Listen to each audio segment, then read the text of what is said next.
Habang nasa storage room ay inihanda na ni Kuya sa living room ang golden chest na naglalaman ng golden medallion. Yeah!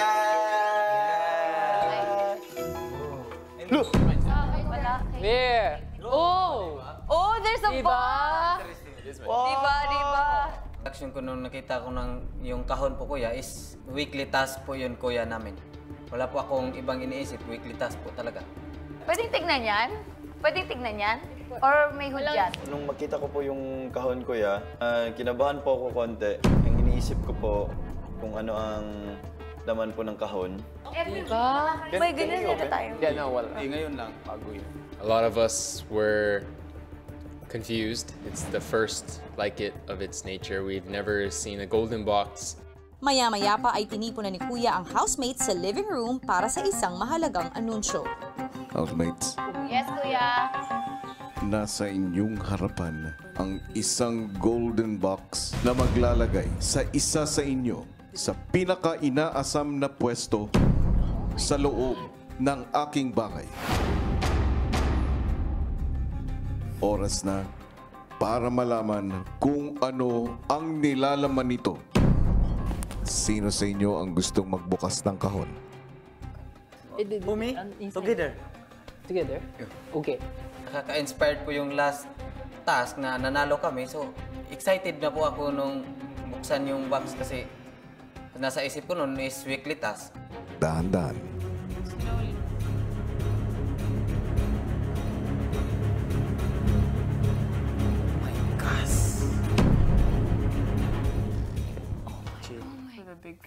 For the big.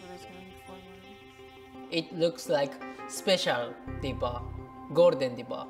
Yeah, like that po. Kung sino man ang makakakuha ng gintong medalyon na yan, ang siyang unang housemate na magiging bahagi ng Big Four.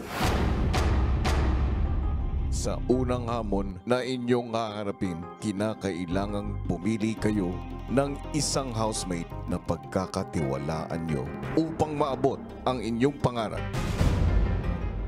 Matapos ang mahalagang anunsyo ni Kuya, ipinatawag niya isa-isa ang housemates sa confession room.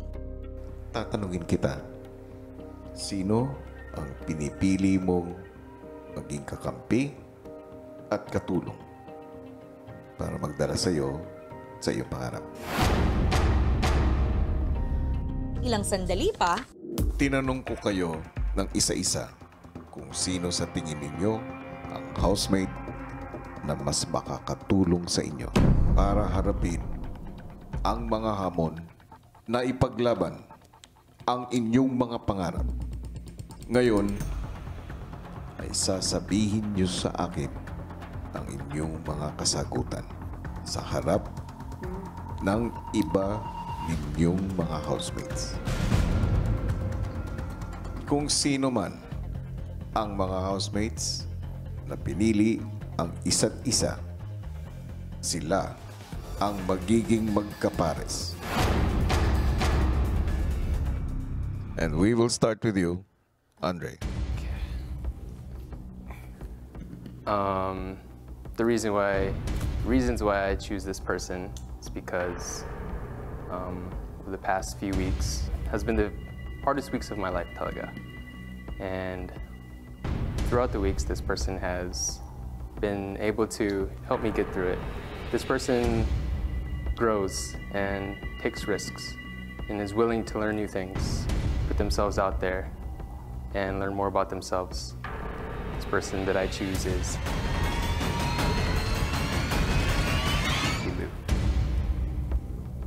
This person has seen me in my peak of stress and reaching my limits. So Pokuya, somebody that I would trust and what to do this with would be si Lu po. Ang susunod ay ikaw, Lu. Pinipili ko tong taong to because I trust this person. And I know he listens to me and I listen to him. We work well together. Nakakalma niya ako pag may problema ako. Sa lakas niya, sa strength niya, and then with me, with my... kung may diskarte man ako, I think it will work well together. Yeah, I just... It's Andre. Kasi po, I trust Andre po, kuya. If combined together po, kuya, we will be unbeatable. It will be strong po, kuya.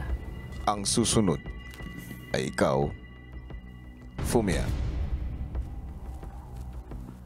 From the start, I'm always doing the challenge and task with him. And then I know he's about the task, his good things, and then his not good things. I know already.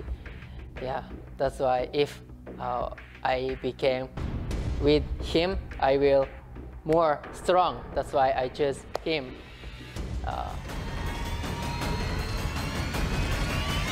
Yum yum.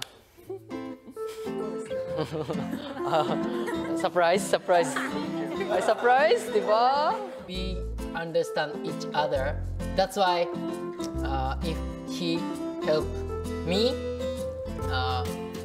very powerful. That's why I choose Yum Yum po. Ang susunod ay ikaw, Camille.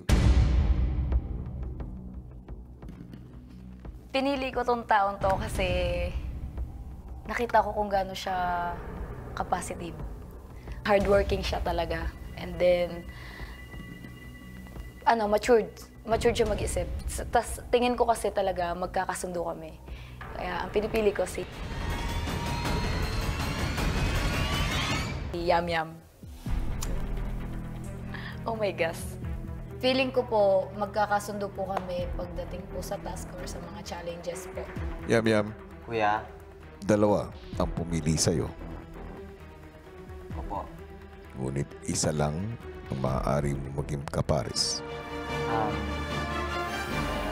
Ang taong ito ay si Fumia. Walang iba po si yung spiritual brother ko po, kuya.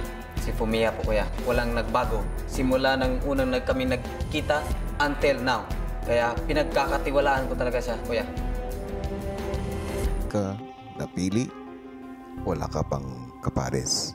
Opo, kuya.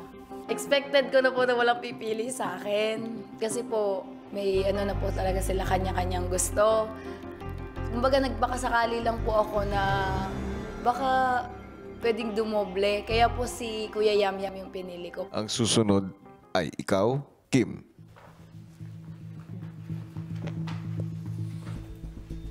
Ang rason ko po kung bakit pinipili ko ang taong ito, kasi nakilala ko siya noon pa. Nakita ko po paano siya mag-lead. Ready po ako na makinig sa kanya if she takes the lead. Inipili ko po si Thea. Di pa masyadong na-build yung tiwala ko sa iba, kuya. Pero kay Thea, somehow po, may na-build na po ako na trust. Ang susunod ay ikaw, Chantel. Yung rason kung bakit ko pinipili itong taong to kasi from the very start, siya yung nakasama ko and halos lahat parehas kami ng napagdaanan. And isa din siya sa nagsisilbing naging lakas ko din kung bakit ako nandito and napansin ko din, naririnig ko rin sa kanya kung paano niya pinapalakas din ang loob ko sa lahat ng bagay-bagay. So, ang pinipili ko pong tao ay si Thea. Talagang parehas po kasi kami ng eye sa goal. So, I'm really confident po with Thea, kuya. Kim at Chantel, pareho ninyong pinili si Thea. Kung sino ang pipiliin ni Thea, siya ang magiging kapareha niya. Pinipili ko ang taong ito kasi nakikita ko ang sarili ko sa kanya. Akala ko nung una, mali ito kasi hindi talaga kami magkasundo. Kahit na alam ko pong mahirap kasi yun nga po, may mga pagkakapareho kami na hindi magkasundo. Pero ngayon po, mas nakilala ko siya. Mas siguro mas ma-handle po namin yung isa't isa. So, pinipili ko po si Kim. Kim is a very, very strong person. gusto ko yun. And I need that kind of energy, that strength, that determination that he has. Camille at Chantel, dahil walang pumili sa inyo, ang makakasama ninyo sa mga hamon na darating ay ang isa't isa. Unang pumasok sa isip ko yung mga nangyari din sa amin ni Camille. Pero sabi ko, siguro ito na rin yung way na mas makilala ko or makita ko pa kung sino talaga si Camille, lalo na pagdating sa laban. Matapos malaman ang magkakapares, Gusto kong ipaalam sa inyo na ang magkakapares ay haharap sa isang hamon. Kung magtatagumpay ang magkapares na ito, silang dalawa ay makakatawid sa susunod na level para sa big jump to the big four. Kung hindi magwawagi ang magkapares, isang miyembro lamang ang makakatawid para sa susunod na level. At ang isa ay magiging automatically nominated. May maling puzzle pieces. What do you think, Yam Yam? Ang nanalo You are my brother. I really support you. I learned a lot of things from you. Very appreciated.